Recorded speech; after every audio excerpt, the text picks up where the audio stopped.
ಬರಲೇಬೇಕು.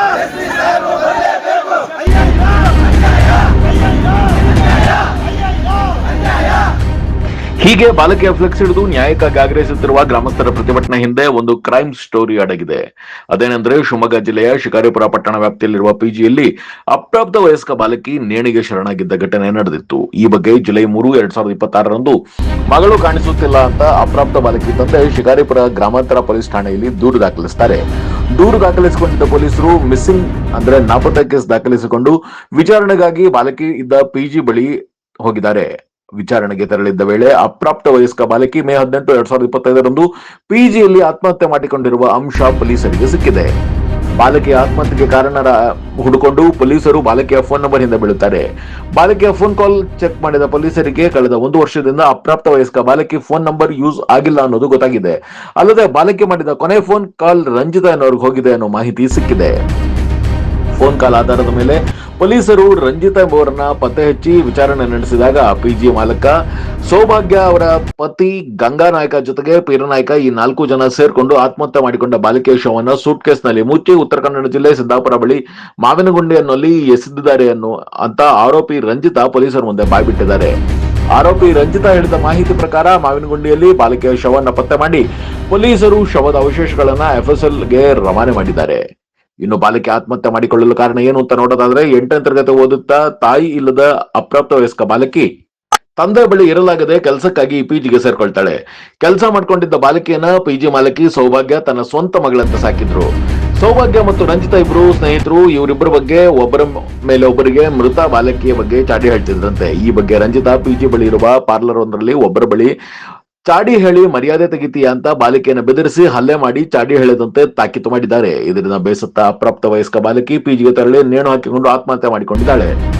ಬಾಲಕಿ ಆತ್ಮಹತ್ಯೆ ವಿಷಯವನ್ನು ತಿಳಿದ ಪಿಜಿ ಮಾಲಕಿ ಸೌಭಾಗ್ಯ ಹಾಗೂ ತನ್ನ ಪತಿ ಗಂಗಾನಾಯ್ಕ, ರಂಜಿತಾ ಹಾಗೂ ರಂಜಿತಾಳ ಸ್ನೇಹಿತ ಪೀರನಾಯ್ಕ ಸೇರ್ಕೊಂಡು ಈ 4 ಜನರನ್ನು ಸೇರ್ಕೊಂಡು ಬಾಲಕಿಯ ಶವವನ್ನು ಸೂಟ್ಕೇಸ್ ಒಂದರಲ್ಲಿ ತುಂಬಿ ಉತ್ತರ ಕನ್ನಡ ಜಿಲ್ಲೆ ಸಿದ್ದಾಪುರ ಬಳಿಯ ಮಾವಿನಗುಂಡಿ ಅನ್ನೋ ಪ್ರದೇಶದಲ್ಲಿ ಎಸೆದ್ಬಿಟ್ಟು ಬಂದ್ಬಿಟ್ಟಿದ್ದಾರೆ. ಮಿಸ್ಸಿಂಗ್ ಕೇಸ್ ಮೂಲಕ ಪ್ರಕರಣವನ್ನು ಭೇದಿಸಿದ ಶಿಕಾರಿಪುರ ಪೊಲೀಸರು ಬಾಲಕಿ ಸತ್ತು 1 ವರ್ಷದ ನಂತರ ಶವವನ್ನು ಪತ್ತೆ ಮಾಡಿ ಆರೋಪಿಯನ್ನ ಕಂಬಿ ಹಿಂದೆ ಕಳಿಸಿದ್ದಾರೆ.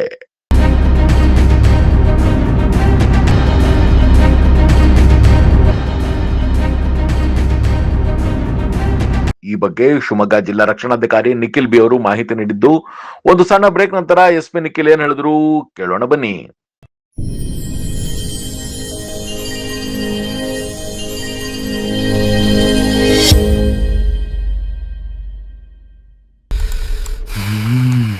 ಇವಳಿಗೆ ಸರಿಯಾಗಿ ಬುದ್ಧಿ ಕಲಿಸ್ತೀನಿ.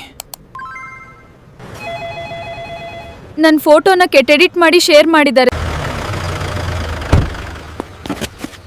ಮಹಿಳೆಯ ಗೌರವಕ್ಕೆ ಧಕ್ಕೆ ತರುವಂತೆ ಫೋಟೋ ಎಡಿಟ್ ಮಾಡಿ ಶೇರ್ ಮಾಡೋದು ಗಂಭೀರ ಸ್ವರೂಪದ ಅಪರಾಧ. ನಿನ್ನ ಮೇಲಿನ ಆರೋಪಕ್ಕೆ ಕಠಿಣ ಕ್ರಮ ಜರುಗಿಸಲಾಗ್ತದೆ. ಪ್ರಕರಣ ದಾಖಲಿಸಿ ನ್ಯಾಯಾಲಯಕ್ಕೆ ಹಾಜರುಪಡಿಸ್ತೀವಿ. ನ್ಯಾಯಾಲಯದ ವಿಚಾರಣೆಯಲ್ಲಿ ತಪ್ಪು ಸಾಬೀತಾದರೆ ಆರೋಪಿಗೆ ದೀರ್ಘಾವಧಿ ಜೈಲು ಶಿಕ್ಷೆ ಮತ್ತು ಭಾರೀ ದಂಡ ವಿಧಿಸಲಾಗುತ್ತದೆ. ಶಿವಮೊಗ್ಗ ನಗರದ ಸಾಗರ ರಸ್ತೆಯ ಗಾಡಿಕೊಪ್ಪದಲ್ಲಿರುವ ನಂಜಪ್ಪ ಲೈಫ್ ಕೇರ್ ನಲ್ಲಿ ಜೂನ್ 15, 2026ರಿಂದ ಜುಲೈ 18, 2026ರವರೆಗೆ ಬಿನೈನ್ ಪ್ರಾಸ್ಟಾಟಿಕ್ ಹೈಪರ್ಪ್ಲಾಸಿಯಾ ಉಚಿತ ತಪಾಸಣಾ ಶಿಬಿರವನ್ನು ಆಯೋಜಿಸಲಾಗಿದೆ. ಸೋಮವಾರದಿಂದ ಶನಿವಾರದವರೆಗೆ ಪ್ರತಿದಿನ ಬೆಳಗ್ಗೆ 10:30ರಿಂದ ಸಂಜೆ 3:30ರವರೆಗೆ ಈ ಶಿಬಿರ ನಡೆಯಲಿದೆ. 60 ವರ್ಷ ಮೇಲ್ಪಟ್ಟ ಹಿರಿಯರಲ್ಲಿ ಹೆಚ್ಚಾಗಿ ಕಂಡುಬರುವ ಪ್ರಾಸ್ಟೇಟ್ ಗ್ರಂಥಿ ಹಿಗ್ಗುವಿಕೆ ಸಮಸ್ಯೆಗೆ ಪ್ರಖ್ಯಾತ interventional radiologist doctor Nishita SH ಅವರು ಈ ಶಿಬಿರದಲ್ಲಿ ಉಚಿತ ಸಮಾಲೋಚನೆಯನ್ನು ನಡೆಸಲಿದ್ದಾರೆ. ಪದೇ ಪದೇ ಮೂತ್ರ ವಿಸರ್ಜನೆ, ಮೂತ್ರದ ವೇಳೆ ಉರಿ, ಮೂತ್ರದಲ್ಲಿ ರಕ್ತ ಹಾಗೂ ಕೆಳ ಹೊಟ್ಟೆ ನೋವಿನಂತಹ ಲಕ್ಷಣಗಳಿರುವವರು ಈ ಶಿಬಿರದ ಸದುಪಯೋಗವನ್ನು ಪಡೆದುಕೊಳ್ಳಬಹುದು. ಹೆಚ್ಚಿನ ಮಾಹಿತಿ ಹಾಗೂ ಅಪಾಯಿಂಟ್ಮೆಂಟ್ಗಾಗಿ ಸಂಪರ್ಕಿಸಿ Nanjappa life care, Gadikoppa, Shivamogga. Mobile ಸಂಖ್ಯೆ 8050616525.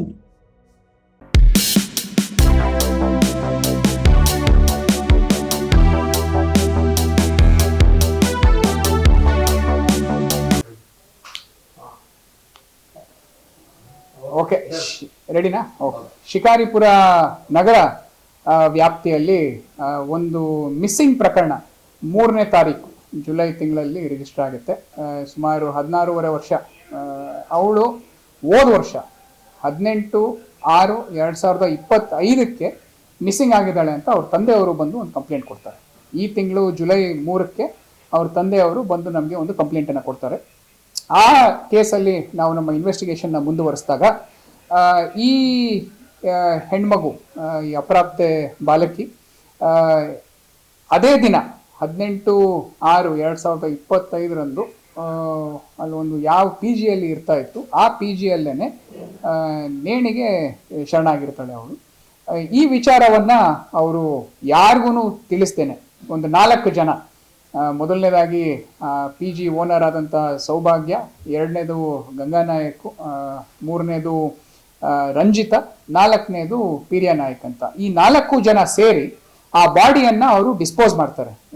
ನಮ್ಮ ಸಿದ್ದಾಪುರ ಲಿಮಿಟ್ಸ್ ಮಾವಿನಗುಂಡಿ ಅಲ್ಲಿಗೆ ಒಂದು ಸೂಟ್ ಕೇಸಲ್ಲಿ ಅವಳ ಬಾಡಿಯನ್ನ ಮಡಚಿ ತಗೊಂಡು ಹೋಗಿ ಅಲ್ಲಿ ಡಿಸ್ಪೋಸ್ ಮಾಡ್ತಾರೆ. ಡಿಸ್ಪೋಸ್ ಮಾಡಿದ ನಂತರ ಅದ್ರ ಬಗ್ಗೆ ಒಬ್ರಿಗೊಬ್ರು ಬೇರೆ ಎಲ್ಲೂ ಮಾತಾಡೋದು ಬೇಡ ಅಂತ ಹೇಳ್ಬಿಟ್ಟು ಇದ್ರ ಬಗ್ಗೆ ಎಲ್ಲೂ ಆಚೆ ಪ್ರಸ್ತಾಪ ಆಗ್ಲಿಲ್ದಂಗೆ 1 ವರ್ಷದ ಗಟ್ಟಲೆ ಅವರು ನೋಡ್ಕೊಂತಾರೆ. ತದನಂತರ ನಾವು ಇನ್ವೆಸ್ಟಿಗೇಷನ್ ಅನ್ನ ಮುಂದುವರಿಸಿದಾಗ ಈ ಅವಳದು ನಾವು ನಮ್ಮ ಟೆಕ್ನಿಕಲ್ ಎವಿಡೆನ್ಸ್ ಅಲ್ಲಿ ಅವಳು 1 ವರ್ಷದಿಂದ ಫೋನ್ ಯೂಸ್ ಮಾಡಿರೋದಿಲ್ಲ ಅಂತ ನಮಗೆ ಗೊತ್ತಾಗುತ್ತೆ. ಅದನ್ನೇ ನಾವು ಮುಂದುವರಿಸ್ತಿ ಹೋದಾಗ ಕೊನೆಗೆ ಯಾರ ಹತ್ರ ಮಾತಾಡಿದ್ರು, ಈ ರಂಜಿತಾ ಅನ್ನೋರು ಜೊತೆ ಅವಳು ಕೊನೆ ಹಿಂದೆ ಮಾತಾಡಿದ್ಲು. ಅವ್ರನ್ನ ನಾವು ಒಂದು ಸ್ವಲ್ಪ ಎಂಕ್ವೈರಿ ಮಾಡೋದಕ್ಕೆ ಶುರು ಮಾಡಿದಾಗ ಈ ಯಾರು ರಂಜಿತಾ ಇದ್ದಾರೆ ಮತ್ತೆ ಸೌಭಾಗ್ಯ ಅವರಿದ್ದಾರೆ, ಆಮೇಲೆ ಈ ಗಂಗಾನಾಯಕ್, ಪೀರ್ಯ ನಾಯಕ್, ಈ 4 ಜನನು ಈ ಬಾಡಿ ಡಿಸ್ಪೋಸಲ್ಲಿ ಇನ್ವಾಲ್ವ್ ಆಗಿರೋದು ನಮಗೆ ಗೊತ್ತಾಗುತ್ತೆ. ಅವಳು ನೇಣು ಹಾಕೋಣೋದಕ್ಕೆ ಮುಖ್ಯವಾದ ರೀಸನ್ನು ಈ ಯಾರು ರಂಜಿತಾ ಮತ್ತೆ ಸೌಭಾಗ್ಯ ಅವರು ಒಬ್ರಿಗೊಬ್ರ ಬಗ್ಗೆ ಸ್ವಲ್ಪ ಚಾಡಿ ಹೇಳೋದನ್ನ ಈ ಅಪ್ರಾಪ್ತೆ ಅವರು ಮಾಡಿರ್ತಾರೆ. ಆ ವಿಚಾರ ಇವ್ರ ಮುಂದೆ ಅವ್ರಿಗೆ ಹೇಳೋದು, ಅವ್ರ ಮುಂದೆ ಇವ್ರಿಗೆ ಹೇಳೋದು.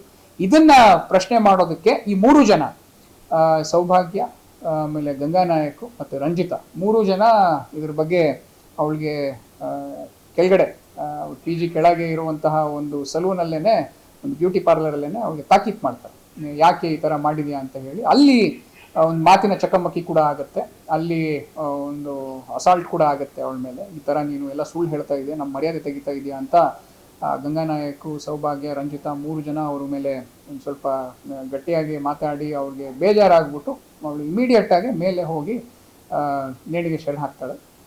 ಇದನ್ನ ತಿಳಿದ ನಂತರ ಇವರು ಪೊಲೀಸ್ಗೆ ಇಂಟಿಮೇಷನ್ ಕೊಡ್ದಲೆ ಬಾಡಿಯನ್ನ ಅವತ್ತು ರಾತ್ರಿ ಪೀರ್ಯ ನಾಯಕನ್ನ ಕರ್ಸ್ಕೊಂಡು ಒಂದು ಗಾಡಿಯಲ್ಲಿ ಕರ್ಕೊಂಡು ಹೋಗಿ ಒಂದು ಸೂಟ್ ಕೇಸಲ್ಲಿ ಬಾಡಿಯನ್ನು ತಗೊಂಡು ಅಲ್ಲಿ ಡಿಸ್ಪೋಸ್ ಮಾಡಿದ್ದಾರೆ. ಸದ್ಯಕ್ಕೆ ನಮಗೆ ಬಾಡಿ ಕಂಟೆಂಟ್ಸ್ ಸಿಕ್ಕಿದೆ, ಅದನ್ನ ನಾವು FSLಗೆ ಕಳಿಸ್ಕೊಟ್ಟಿದ್ದೀವಿ. ಡಾಕ್ಟರ್ ಕೂಡ ಅದನ್ನು ಪರಿಶೀಲನೆಯನ್ನು ಮಾಡಿದ್ದಾರೆ. ಅದರಲ್ಲಿ ಬೇರೆ ಇನ್ನು ಏನು ನಮಗೆ ಎವಿಡೆನ್ಸ್ ಸಿಗುತ್ತೆ ಅದ್ರ ಮೇಲೆ ನಾವು ಮುಂದುವರಿಸ್ತೀವಿ ನಮ್ಮ ಇನ್ವೆಸ್ಟಿಗೇಷನ್ನ. ಇದು ಆಗಿ ಸುಮಾರು 1 ವರ್ಷ ಕಳೆದಿದೆ. ಇದು ಮಿಸ್ಸಿಂಗ್ ಪ್ರಕರಣವನ್ನು ಏನು ನಮ್ಮ ಇನ್ಸ್ಪೆಕ್ಟ್ರು, DSP ಅವರು ಮತ್ತು sub inspector and all staff ಚುರುಕಾಗಿ ಅವರು ಇನ್ವೆಸ್ಟಿಗೇಷನ್ ಮಾಡಿ ಈ ಒಂದು ಸತ್ಯತೆಯನ್ನು ಆಚೆ ತೆಗೆದಿದ್ದಾರೆ. ಇನ್ನೂ ಇನ್ವೆಸ್ಟಿಗೇಷನಲ್ಲಿ ಬಾಕಿ ಇರೋದ್ರಿಂದ ಬೇರೆ ಏನಾದರೂ ಸತ್ಯಾಸತ್ಯತೆಗಳು ಆಚೆ ಬಂದರೆ ಅದನ್ನು ನಾವು ಪರಿಶೀಲನೆ ಮಾಡಿ ಕಾನೂನಾತ್ಮಕ ಕ್ರಮವನ್ನು ತಗೊಂತೀವಿ.